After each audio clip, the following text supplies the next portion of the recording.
Bonjour, je vous retrouve pour un nouvel épisode de Cœur d'Artichaut. Ça fait très longtemps que je n'ai pas pris ce micro, donc ça me fait un petit peu bizarre. La dernière fois, on était encore en 2024, donc ça y est, on est en 2025. C'est le premier épisode de l'année 2025. J'espère être un peu plus régulière cette année, c'est ce que je vais me souhaiter pour Cœur d'Artichaut. La vie a fait que je devais enregistrer un épisode avant, en novembre ou décembre, début novembre ou début décembre, je sais plus exactement. Je n'ai pas réussi à trouver la motivation nécessaire, mais il faut que je sois un petit peu plus disciplinée. Ça va être mon leitmotiv de cette année, c'est d'arriver à être plus disciplinée, donc que ce soit avec le sport, avec la nourriture, avec ma motivation de manière générale, à construire des nouvelles habitudes un peu plus saines pour moi. Du coup, moi aussi, je vous souhaite une très belle année 2025. J'espère que ce sera le début d'un nouveau chapitre qui sera plaisant pour vous, ou en tout cas qui vous fera avancer dans votre vie. C'est tout ce que je peux vous souhaiter. Ça y est, on est reparti du coup pour un nouvel épisode. J'espère que vous êtes contents d'avoir un nouvel épisode de Cœur d'Artichaut. C'est vrai que j'ai eu une baisse de motivation à la fin de l'année en me disant est-ce que je continue? Est-ce que vraiment ça a du sens? Est-ce que ça a du sens pour moi?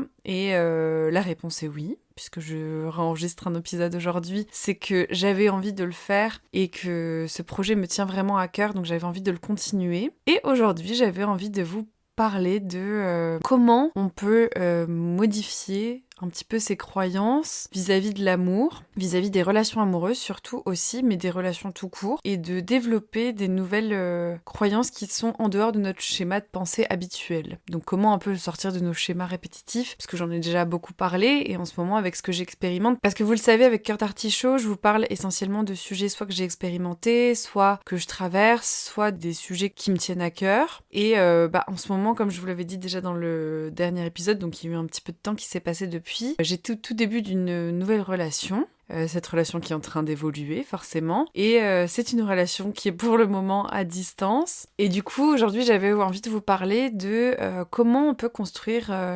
une relation plus saine du coup avec quelqu'un, et de ne pas penser que c'est parce qu'une relation est parfaite qu'elle est mieux, mais au contraire une relation, comme dirait Orelsan, et c'est pour ça que j'ai choisi le titre de cet épisode comme ça, c'est l'amour n'est pas parfait quand il est vrai, et l'amour vrai, qu'est-ce que c'est? C'est, pour moi en tout cas, avec ce qu'on m'a appris, ce que j'ai envie d'expérimenter dans ma vie, j'ai envie de construire une relation avec quelqu'un plus saine, qui me permette d'évoluer en tant que personne, qui permette de me remettre en question aussi sur des comportements que je peux avoir avec la personne qui partage ma vie, et réciproquement. C'est-à-dire que moi, je souhaite que la personne avec qui je décide de partager ma vie, elle aussi a envie de se remettre en question, elle aussi a envie d'évoluer, elle aussi a envie de grandir pour être une meilleure personne pour elle, déjà, et pour les autres. Et donc, du coup, moi, c'est ce que je veux aussi, c'est-à-dire d'abord être une meilleure personne pour moi, parce que je pourrais pas avoir de bonnes relations avec les autres si déjà j'en ai pas une meilleure avec moi. C'est vrai que ça paraît un petit peu bateau dit comme ça, mais c'est quand même un petit peu la base de tout, c'est-à-dire qu'on peut pas exiger de l'autre ce que nous, on n'est pas capable de nous apporter, et inversement, on peut pas demander à ce que l'autre aussi lise dans nos pensées. Ça, des fois, c'est difficile pour moi parce que j'ai du mal à exprimer ce que je ressens. J'ai parfois du mal à communiquer parce que j'ai l'impression que l'autre doit absolument avoir compris ce qui se passe dans ma tête pour communiquer, et que s'il l'a pas fait, c'est forcément de sa faute, alors que moi, j'ai pas forcément exprimé mes besoins clairement ou exprimé des désaccords clairement. Et moi, c'est un peu mon travail aussi dans les relations, c'est d'arriver à rester moi-même tout en étant avec quelqu'un, ce qui est pas une mince affaire pour moi, parce que je me suis souvent adaptée pour être dans des relations et tout, et même si là, effectivement, j'ai plus besoin de le faire, j'ai encore forcément des vieux réflexes, c'est ce que je disais, des croyances que si je suis en désaccord, ou s'il y a un désaccord avec la personne, ça veut forcément dire qu'on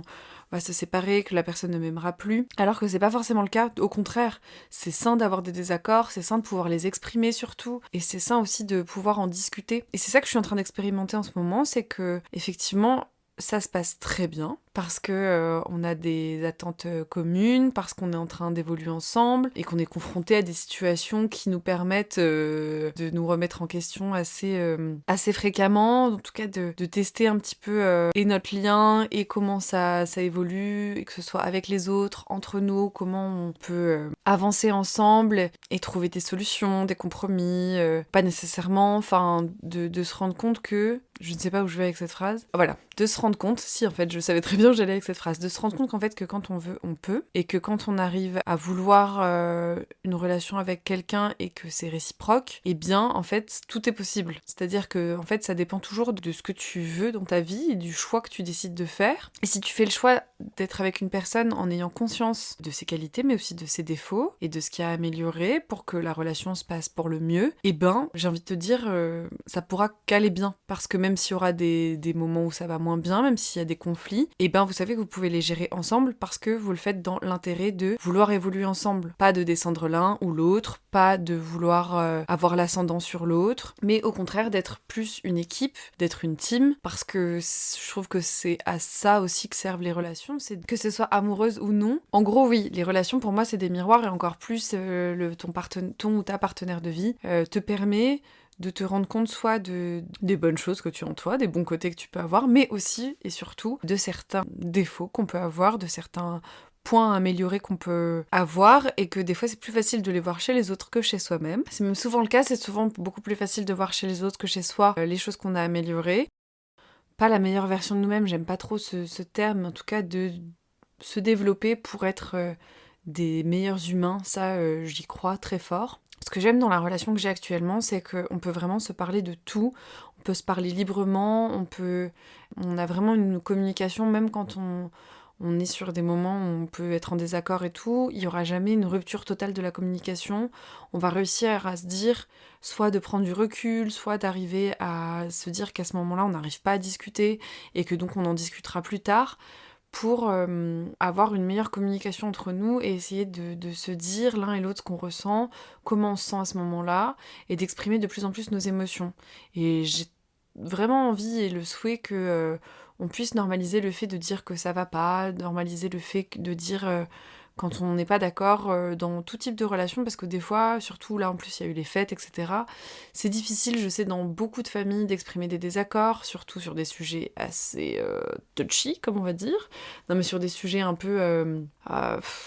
c'est pas des clashs de génération, mais il y a des incompréhensions entre certaines générations par rapport à des sujets qui peuvent avoir lieu maintenant, ou des divergences de valeurs tout simplement. Et je pense que ce serait sain de commencer à exprimer que on n'est pas d'accord, n'essayons pas forcément de nous convaincre, parce que ça ne sert à rien, c'est une perte d'énergie, dans un sens ou dans l'autre, puisque on ne souhaitera pas être d'accord, mais que chacun puisse exprimer son point de vue et de le respecter. Je pense que ça peut être une bonne option, en tout cas, c'est ce que j'ai tenté d'expérimenter moi pendant les fêtes. J'étais plutôt satisfaite de comment j'ai pu réagir à des sujets où avant j'aurais pu être sur la défensive ou m'énerver, du coup donner raison aux personnes, puisque du coup je vais rentrer dans leur jeu, et bah du coup de ne pas le faire, de prendre un pas de recul et de me dire bon bah ok, voilà, bah on sera pas d'accord, est-ce que c'est grave? Je crois pas finalement. Choisir mes combats en fait, de choisir ses batailles. Je pense que savoir où on veut mettre notre énergie pour cette nouvelle année, et donc du coup mettre l'énergie dans des choses qui nous font du bien et dans des relations réciproques, dans des relations où l'investissement et l'énergie qu'on y dépense, on le retrouve en retour, et bien d'une, effectivement ça devrait être la base, mais quand c'est pas ce qu'on a connu, ça fait du bien. Ce que j'ai pu expérimenter aussi ces derniers temps, c'est de se dire que j'ai le droit d'avoir... Je ne vais pas pleurer, mais de me dire que j'ai le droit et que je mérite d'avoir une belle relation avec quelqu'un qui me ressemble et que j'ai le droit d'expérimenter en fait ce que j'ai toujours voulu vivre, en fait que c'est pas que dans ma tête, que c'est possible de trouver quelqu'un qui ait la même envie que moi et que ça j'avais du mal à me le rentrer dans la tête. Et qu'il y avait toujours cette petite croyance que je suis en train de commencer à déconstruire, où je me disais mais non mais il est où le hic? Même si la relation n'est pas idéale, ça veut pas dire que la personne que j'ai en face de moi est une version parfaite, et justement pour la première fois je n'idéalise pas cette personne que j'ai choisie pour être mon partenaire de vie, et c'est ça que je trouve le plus sain, c'est que j'ai totalement conscience qu'il y a des choses à améliorer, que c'est un être perfectible et qu'il il le sait aussi, et que lui-même fait ce qu'il faut pour améliorer certains points qui sont importants pour moi, notamment sur la question de... Moi, je suis quelqu'un de très maniaque, c'était pas une personne très maniaque, et du coup, d'arriver à moi ne pas me renier dans des choses qui sont importantes pour moi, et cette personne de s'améliorer quant à sa gestion du ménage, quoi, par exemple. Sachant qu'en plus, on sait très bien que les tâches ménagères dans une relation de couple sont à long terme, surtout quand on vit avec la personne, le sujet principal des conflits, notamment en plus là avec les fêtes, on l'a vu que la charge mentale chez les femmes était souvent beaucoup plus importante que chez les hommes et tout, et donc d'arriver à rééquilibrer tout ça, de trouver surtout quelque chose qui nous correspond. Je pense qu'il n'y a pas de bonne ou de mauvaise manière de faire tant que ça nous convient. Même si des fois, je mets un petit bémol là-dessus, on pense que certaines choses, parce qu'on a connu que ça, nous conviennent alors que ce n'est pas forcément le cas. Donc ça, attention, d'y faire attention, en gros. Enfin voilà, moi j'essaye d'y faire attention aussi, de pas me dire, c'est pas parce que j'ai connu que ça, que c'est la normalité. Et pareil, là, c'est ce que je suis en train d'apprendre en ce moment, c'est que justement, il peut y avoir des nouvelles manières de faire. C'est pas parce qu'on a toujours fonctionné d'une certaine manière qu'on doit continuer de fonctionner de la sorte, surtout quand ça ne mène pas à grand chose, et que moi aussi j'apprends à ouvrir mon cœur malgré les peurs des fois qu'il peuvent y avoir, surtout en début de relation, avec le fait de faire confiance, le fait de lâcher prise aussi, de ne pas chercher à avoir le contrôle sur la relation et de vouloir anticiper. Enfin moi des fois je sens que je suis un peu dans un jeu d'échecs où je me dis alors attends, là ça se passe beaucoup trop bien, faut que j'anticipe les 2-3 coups qu'il y a d'avance, au cas où je souffre un peu, au moins, je l'aurais prévu. Et là, de me dire, en fait, non, vis ce que t'as à vivre, en fait, sois dans le présent, apprends à être dans l'instant présent, ce qui est vraiment pas simple pour moi, parce que je suis toujours en train de tout anticiper, je suis dans l'hypervigilance et que j'apprends petit à petit à me relaxer, à me détendre, à apprendre ce que c'est que la sécurité émotionnelle. La sécurité émotionnelle étant que quand tu as un partenaire qui accorde ses actes à ses paroles, parce que moi j'ai souvent eu du bullshit, où on m'a beaucoup fait parole et de Dalida, et je m'accrochais beaucoup à ce qu'on me disait, en me disant mais si, il m'a dit ça, ça veut dire que c'est vrai et tout. Et ben non, puisque si la personne n'agit pas derrière, ça reste du vent, les paroles, et que là d'avoir du concret en fait, d'avoir des actes qui soient liés avec ce que la personne dit, pour pas être dans une espèce d'insécurité de attends mais il m'a dit ça mais il fait A, il m'a dit B, ça marche pas en fait. Et là d'apprendre que en fait si en fait quand on veut on peut, encore une fois. C'est valable autant pour la longévité d'une relation, parce que souvent on dit oui, c'est le destin, c'est le machin. Oui, je crois au destin, je crois au fait que on attire à nous ce qu'on veut attirer, à la loi d'attraction, etc. J'y crois fortement. Le fait de manifester, d'ailleurs, j'ai manifesté cette relation et je m'en suis aperçue en relisant ce que j'avais écrit quand j'avais souhaité manifester cette relation. La manifestation, pour ceux qui savent pas ce que c'est, pardon, je parle comme si vous étiez mes potes et que vous saviez un petit peu mon petit côté ésotérique que j'aime bien. La manifestation, c'est-à-dire écrire des intentions au présent de ce qu'on souhaite attirer à nous. Par exemple, j'ai une relation saine avec une personne qui me correspond, qui souhaite évoluer avec moi, et donc de le dire au présent, de le formuler au présent comme si ça nous appartenait déjà. On peut le faire avec l'argent, on peut le faire avec des envies de projets, etc. Et de manifester comme si c'était déjà le cas et comme si on l'avait déjà dans notre vie.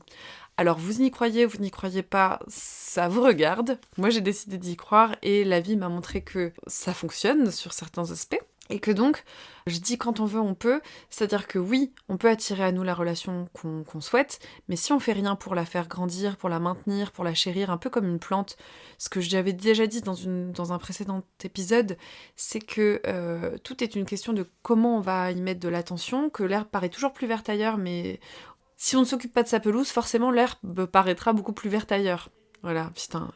je fais toujours des métaphores, je me dis, mais à chaque fois j'utilise des images, pardon, hein, mais c'est vrai. C'est-à-dire que on n'apprend pas à devenir pâtissier en faisant un seul gâteau, mais en réessayant et en s'améliorant et à développer la meilleure recette. Cédric Grolet n'est pas devenu ce qu'il est en un jour, hein, qu'on soit clair. Et c'est pareil pour tout. Si je dois prendre encore une autre phrase, Rome ne s'est pas construite en un jour. Mais c'est vrai, en fait. C'est-à-dire que une relation saine, ça se construit effectivement avec des bases plutôt solides. Si c'est bancal à la base, ça risque pas d'aller bien bien loin. Mais si de base, le socle de cette relation et les valeurs que vous avez sont communes et que vous sentez que ça peut ça peut évoluer sur du long terme vers quelque chose de bien, d'agréable, de plutôt sain pour vous. Il n'y a aucune raison, si vous n'en avez pas envie, que ça ne marche pas, en fait, finalement. Parce que je me suis rendu compte que, par exemple, ma dernière relation, avant celle que je suis en train d'avoir aujourd'hui, relation de couple, j'entends, et bien en fait, je cherchais à tout prix à forcer une relation parce que j'avais peur d'être seule, c'est-à-dire que j'aimais ce que la personne m'apportait au départ, mais dès que ça a commencé à s'estomper, ben en fait, moi je me suis rendu compte que j'étais pas bien dans cette relation, que dès le départ, en fait, je n'avais pas envie d'eux, et que je m'étais convaincue d'eux. Et du coup, convaincue que je voulais que cette relation évolue, que j'avais besoin J'étais grave dans mon mental, en fait, j'étais pas du tout dans mon instinct. Et qu'en fait,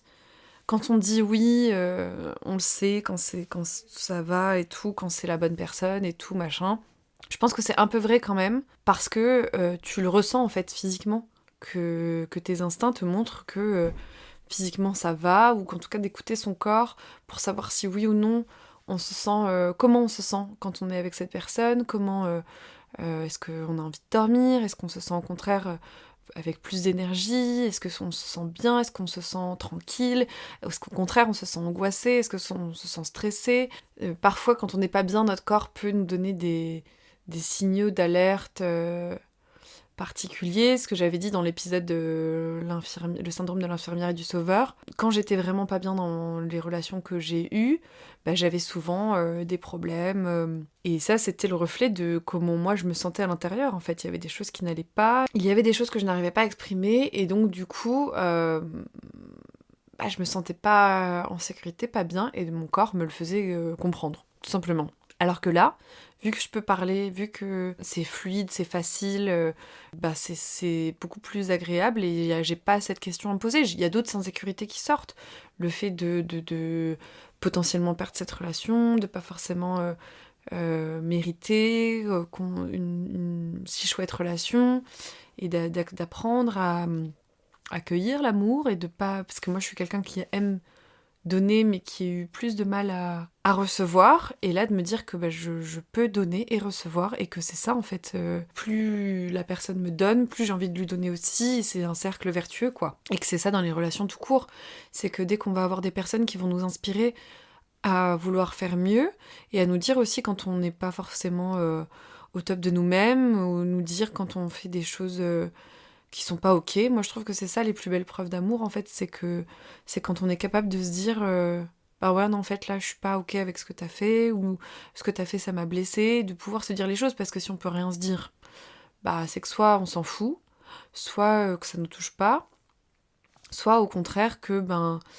on a tellement peur de perdre le lien, tellement il n'existe pas finalement, qu'on va s'empêcher de dire des choses. Ce qui est pas forcément très positif sur le long terme, et que ça va continuer d'emmagasiner des non-dits, et petit à petit, moi voilà, je sais que j'ai tendance à des fois accumuler les choses que je ne dis pas et que je ressens, et qu'il y a un moment où ça va exploser, et c'est des choses que je n'ai plus envie de faire. D'arriver à être plus franche, plus honnête avec moi et les autres, du coup, c'est aussi un petit peu mes résolutions pour cette année 2025, voilà. J'avais envie de vous partager ces petites résolutions, donc moi ce sera... Si je devais résumer mes résolutions pour cette année, du coup, pour moi, ce sera donc plus de discipline, mieux communiquer, arriver à mieux communiquer et verbaliser ce que je ressens,